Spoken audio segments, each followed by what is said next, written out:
Guys welcome to my channel. जैसा कि आप देख रहे हैं कोरोना कहर भारत में दिन पर दिन बढ़ते जा रहा है।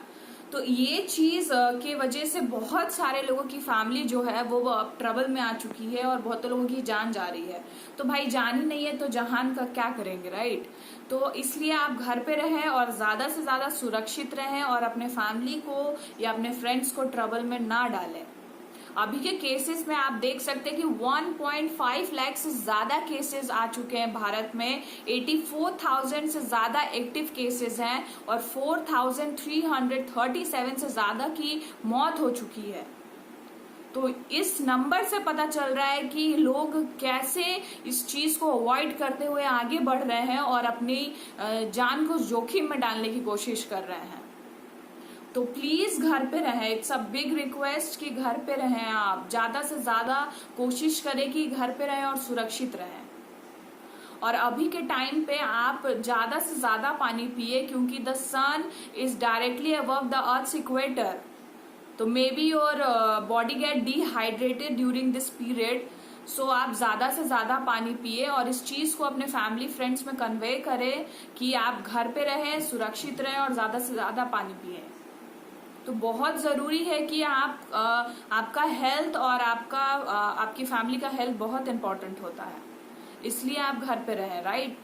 अब हम बात करेंगे कि जो इंडिया और नेपाल का जो रिलेशन है वो क्यों खराब हो रहा है, जबकि इन दोनों में बहुत अच्छी दोस्ती थी जिसकी वजह से आप देख सकते हैं कि जो इन लोग का रिलेशन था, इंडिया का ऐसा रिलेशन, नेपाल का भी रिलेशन किसी और के साथ इतना अच्छा नहीं रहा है क्योंकि यहाँ पे कोई बॉर्डर का इशू नहीं है, कोई पासपोर्ट का इशू नहीं है। आप यहाँ भी रह सकते हैं, वहां भी रह सकते हैं, यहाँ भी काम कर सकते हैं, वहां भी काम कर सकते हैं।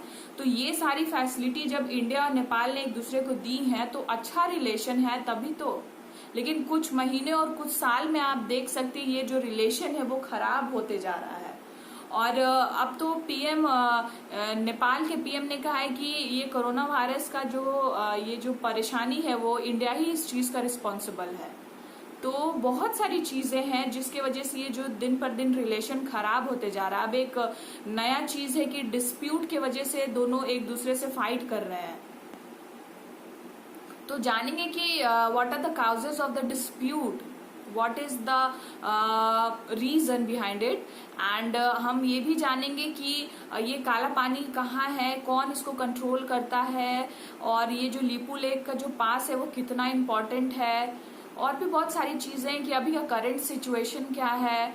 तो हम ये चीज जानेंगे कि ये डिस्प्यूट के वजह से दोनों का रिलेशन खराब हो रहा है, और ये भी जानने की कोशिश करेंगे कि ये what are the causes of this dispute, right. तो आइए बहुत कुछ जानते हैं इस वीडियो में इस टॉपिक से रिलेटेड। आइए देखते हैं इसका रीजन क्या है। इसका रीजन ये है कि नेपाल ने एक नया मैप्स बनाया जिसमें डिस्प्यूटेड एरिया को इंक्लूड किया, क्योंकि ये जो डिस्प्यूटेड एरिया पहले इंक्लूड नहीं था तो ये हलचल मचा दिया इंडिया में और इस वजह से दोनों में फाइट स्टार्ट हो गया। तो ये जो एरिया है वो अभी भी इंडिया के कंट्रोल में आता है, तो इस वजह से लड़ाई हो गई कि ये मेरा एरिया है, ये मेरा एरिया। आप इस मैप में देख सकते हैं कि जो नॉर्थ वेस्ट नेपाल का एरिया जो रेक्टेंगुलर शेप है वो area eastern most tip Uttarakhand का है, जो कि अराउंड 300 स्क्वायर किलोमीटर है। और वो जो 3 प्लेस है, लिपरोरा, लीपू लेक और काला पानी, इन तीनों की वजह से डिस्प्यूट स्टार्ट हुआ। क्योंकि कहना है इंडिया का कि ये मेरा एरिया है और नेपाल का कहना है कि ये मेरा एरिया है। और इसके पीछे ये जो डिस्प्यूट के पीछे 2 रीजन ये भी हो सकता है कि नवंबर 2019 में मोदी सरकार ने एक न्यू मैप बनाया था जिसमें काला पानी को इंक्लूड किया गया था, मतलब अपना माना गया था। तो इसमें नेपाल की सरकार ने नाराजगी दिखाई थी। फिर जब मई में डिफेंस मिनिस्टर ने रोड बनाया तो उसमें क्या हुआ कि जो कि अराउंड 80 किलोमीटर है वो लीपू लेक तक जाती है, वो डिस्प्यूटेड एरिया तक जाती है। ये इसलिए किया गया था, इसका पर्पस ये था कि जो कैलाश मानसरोवर जो जाते हैं यात्री, जो कि टिबेट कैलाश पे है और वो जो डिस्प्यूटेड एरिया के ऊपर है, तो वहां जाते हैं लोग, जो यात्री पूजा करने जाते हैं उनको 5 दिन लगता था सिक्किम से जाने में, क्योंकि घूम के जाना पड़ता था। और ये जो रोड बना है वो डायरेक्ट उनको 2 दिन में पहुंचाता है। तो ये पर्पस था। लेकिन यहाँ भी इस चीज को लेकर प्रोटेस्ट किया गया नेपाल में, और धीरे धीरे नेपाल में ये चीज नाराजगी दिखाई गई, क्योंकि ये कहना है कि ये उनका एरिया है, और ये भी कहना है कि आपने ये बनाया तो हमसे क्यों नहीं पूछा गया, नेपाल से क्यों नहीं पूछा गया, बैठ के मीटिंग क्यों नहीं की। तो इस पे कहा गया इंडिया के बिहाफ पे कि इंडिया ने कहा कि ये जो एरिया है वो हमारे अंदर आता है, तो हमने ये बना दिया, इसमें आपसे पूछने की कोई गुंजाइश ही नहीं है। लेकिन इस चीज से भी लेकर बहुत नेपाल ने नाराजगी दिखाई कि नहीं, ये मेरा एरिया है, आपको हमसे पूछना चाहिए था, उसके बाद कोई डिसीजन लेना चाहिए था।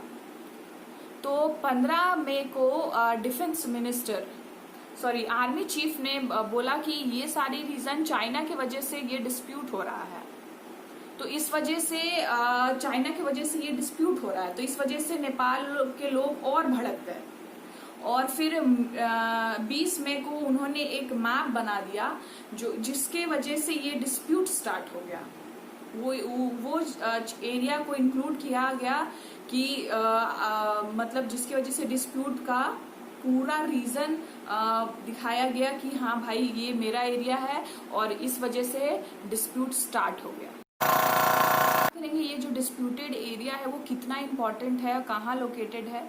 तो वेयर इज काला पानी लोकेटेड, तो Kala Pani is a region located in eastern most corner of Uttarakhand and Pithoragarh district. It shares the borders on the north with the Tibet autonomous region of China and Nepal in the east and south. The region resembles of a slice of cake wedges in between Limpu-Adhura, Lipu Lake and Kala Pani, right?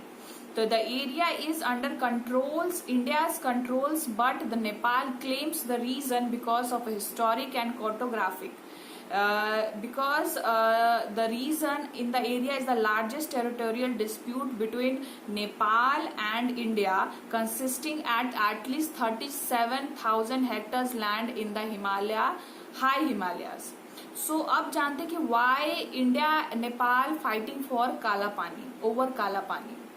So in the river began at the point Nepal claims the Lipu Lake Pass, and then the Kala Pani river could stretch longer, thereby affording a lengther border between India and Nepal and giving India's neighbor rights over the village of Kala Pani. तो काला पानी का reasons तो बहुत है dispute का, right. अब बात करते कि why Lipulekh pass was important.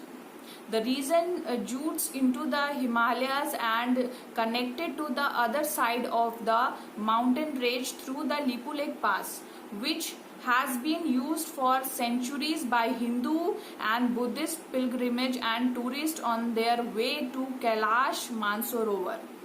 The nearby market have been used by various mountain communities. The Himalayas have several passes that connect the Gangetic region with the Tibet Plateau, and the Lipu Lake is strategically located as it is nearest to the heart of the Indian state or the national capital region, and can be of a particular concern in case of an armed conflict with China. तो आप देख सकते हैं कि ये जो Lipu lake है कितना इम्पोर्टेंट है और काला पानी से कितना डिस्प्यूट इस चीज को लेके बढ़ते जा रहा है। 3 aspects of territorial dispute between India and Nepal. First is Treaty of Surgil. Nepal and the British East India Company is 1816 signed the Treaty of Surgil to the end of territorial war. The treaty Uttarakhand with the river of Kali river as the boundary between India and Nepal. However, the Kali river has shifting its course from the time to time. The reason of second पे आते हैं, तो origin of arrival जो काली river का जो arrival है वो the place of its reason also not known. India claims that the river origin from stream of Kala Pani, and Nepal claims that the river originates from its Kuthi Kyanti stream, right. Third पे आते हैं कि जो third aspect है उस पे आते हैं, तो Gunji river, Gunji village river Kali besits the Beans area and the southeast of the Beans, including the Gunji village, which claimed of Nepal and its territory. Gunji village as the gateway of Mansarovar Yatra. The Beans and its area was transferred of Nepal by Britishers from the following Treaty of Surgil. So these are the disputed areas which is mostly affected the Nepal and India. आपको मैंने reasons बताया है. जब आप अपनी opinion की बात करेंगे कि ये जो ओपिनियन है वो क्यों इतना मतलब डिस्प्यूट बढ़ गया है, तो पहले बात कि आप लॉजिकली देखेंगे तो ये मतलब डिस्प्यूट होना ही नहीं चाहिए, क्योंकि इंडिया भी कोई मतलब बाउंड्री इशू नहीं है, कोई पासपोर्ट का वो झमेला नहीं है कि और ना आप यहाँ भी रह सकते हैं, वहां भी जा सकते हैं, आप वहां भी काम कर सकते हैं, यहाँ भी काम कर सकते हैं. तो फिर यहाँ पे डिस्प्यूट का क्या रीजन है? अब तो ऐसे तो बाकी कंट्रीज और ये जो अदर कंट्रीज इस मैटर पे लड़ने लगी, क्योंकि मैप पहले कुछ और था, अभी कुछ और हो गया. तो इस चीज को अगर लेके लड़ने लगे तो ये तो डिस्प्यूट हर कंट्री में बढ़ते जाएगा. और जब नेपाल और इंडिया की इतनी अच्छी दोस्ती है तो फिर ये क्यों हो रहा है?